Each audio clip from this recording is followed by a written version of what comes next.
Assalamualaikum warahmatullahi wabarakatuh. Halo Ananda semuanya kelas 6. Semoga masih tetap semangat. Harus ya, jangan putus asa, jangan patah semangat. Terus semangat, terus berjuang belajar melalui jarak jauh ini. Oke. Hari ini kita akan belajar exploring Jakarta. And as usual, before we start our study, let's say together Basmalah. Bismillahirrahmanirrahim. Oke. Di buku Exploring Jakarta kamu boleh buka halaman Activity 9 ya. Itu ada di halaman 31. Sudah? Ya. Yeah. We will talk about the palang pintu ritual. Oke. Oke, kamu boleh lihat gambarnya. Let's see the picture here.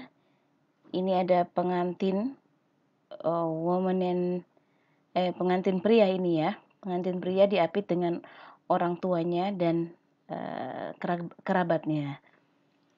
Okay, Maya is going to go to her aunt's wedding ceremony. Maya akan pergi, is going to, itu akan pergi ke pernikahan bibinya. Traditional Betawi wedding ceremonies usually perform palang pintu. Nah, di upacara pernikahan tradisional Betawi ini biasanya ada perform palang pintu. Ya, what is palang pintu? Apa sih palang pintu itu?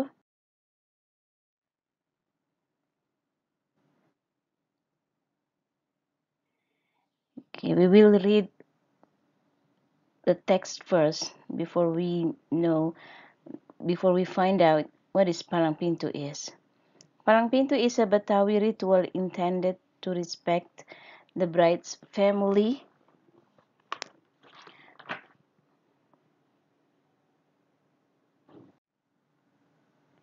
Oke, ulang ya.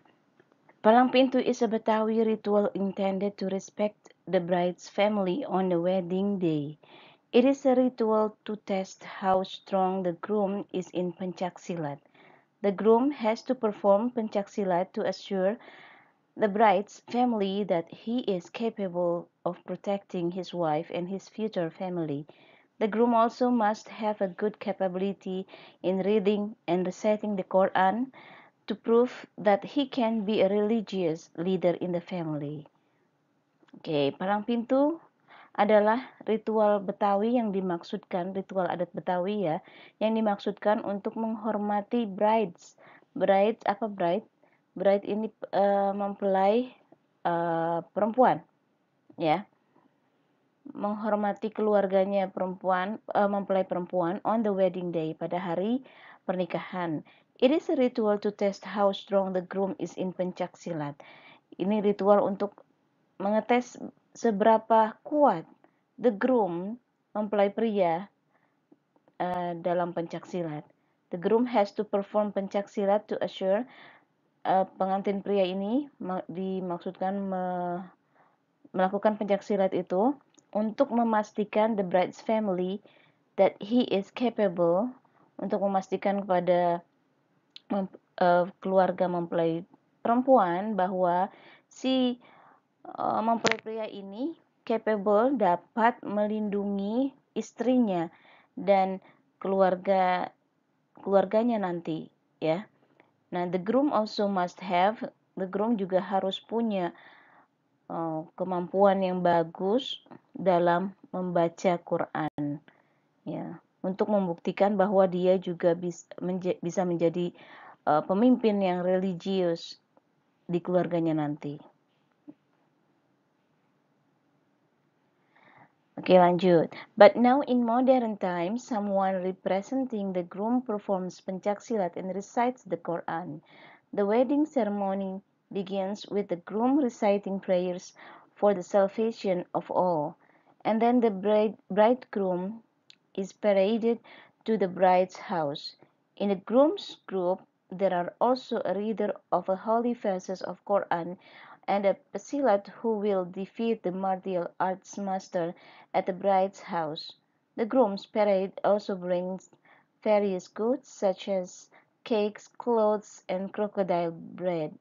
There are also coconut flower carriers, a tambourine drummer, and sometimes ondel-ondel. Ya, tapi di zaman modern sekarang ini bisa diwakilkan ya, mempelai prianya ini diwakilkan yang menampilkan pencak silatnya itu orang lain dan yang membaca Quran juga orang lain. Nah, upacara pernikahan itu dimulai dengan membaca doa untuk keselamatan semuanya. Kemudian mempelai pria itu diarak untuk ke bride's house, untuk ke rumahnya mempelai perempuan. Nah, di kelompok mempelai pria ini ada yang bisa membaca ayat-ayat suci Al-Quran dan juga ada pesilat. Jadi ada yang membacakan ayat suci Al-Quran dan juga ada pesilatnya, jawara masing-masing. Jadi masing-masing mempunyai wakil ya, yang membaca Quran dan yang silat atau jawaranya masing-masing. Ya, nanti yang menang adalah biasanya si wakil dari mempelai pria, jawara dari mempelai pria. The groom's parade also brings varied goods. Biasanya arak-arakan mempelai pria itu membawa banyak macam-macam barang-barang seperti cakes, clothes, and crocodile bread, roti buaya, ya itu khasnya Betawi. Oke, ada cakes, clothes, ya. Oke, ini namanya seserahan ya. There are also coconut flower carriers, dan juga membawa coconut flowers itu kembang kelapa ya. A tambourine drummer and sometimes ondel-ondel.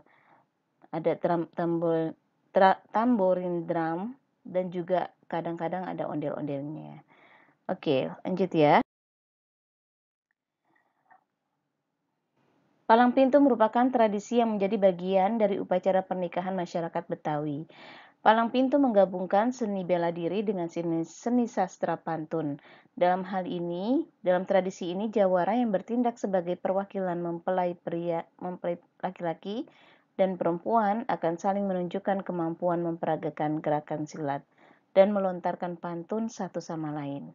Setelah menunjukkan beberapa gerakan silat dan saling berbalas pantun, baru rombongan mempelai pria bisa masuk ke area rumah mempelai perempuan untuk melanjutkan prosesi pernikahan. Nah, tradisi palang pintu ini menyimbolkan ujian yang harus dilalui mempelai laki-laki untuk meminang pihak perempuan. Jawara dari daerah asal laki-laki harus bisa mengalahkan jawara yang berasal dari daerah tempat tinggal perempuan. Hal ini sesuai dengan pelaksanaannya di mana rombongan mempelai laki-laki harus melewati hadangan tantangan yang diberikan oleh pihak perempuan.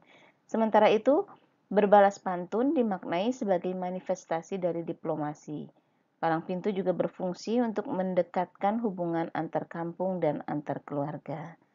Itu sekilas tentang palang pintu. Nah, berikutnya ini ada tahapan prosesi palang pintu. Yang pertama, selawat tustur. Ini selawat tustur dilantunkan selama arak-arakan ya. Kemudian berbalas pantun, biasanya pantun jenaka yang berisi maksud dan tujuan pengantin laki-laki. Para jawara perwakilan mempelai melakukan adu silat atau main pukul khas Betawi. Pihak laki-laki biasanya harus memenangkan pertandingan. Tahapan yang berikutnya yaitu melantunkan sike atau pembacaan ayat Al-Quran. Kemudian yang terakhir, calon pengantin pria dipersilakan masuk untuk melakukan prosesi selanjutnya yaitu akad nikah. Nah, ini dia kembang kelapa maksudnya ya. Dan gambar yang berikutnya ini lagi perwakilan jawara ini sedang melakukan adu silat atau main pukul khas Betawi. Oke, itu saja penjelasan tentang ritual palang pintu hari ini. Dan tugas untuk kalian hari ini adalah membuat 5 pertanyaan beserta jawabannya yang berhubungan dengan ritual palang pintu. Oke, 5 pertanyaan beserta jawabannya yang berhubungan dengan ritual palang pintu. Oke, for today, thank you very much. I'll see you next week. And let's say together, Hamdalah. Alhamdulillahirabbil alamin. Wassalamualaikum warahmatullahi wabarakatuh.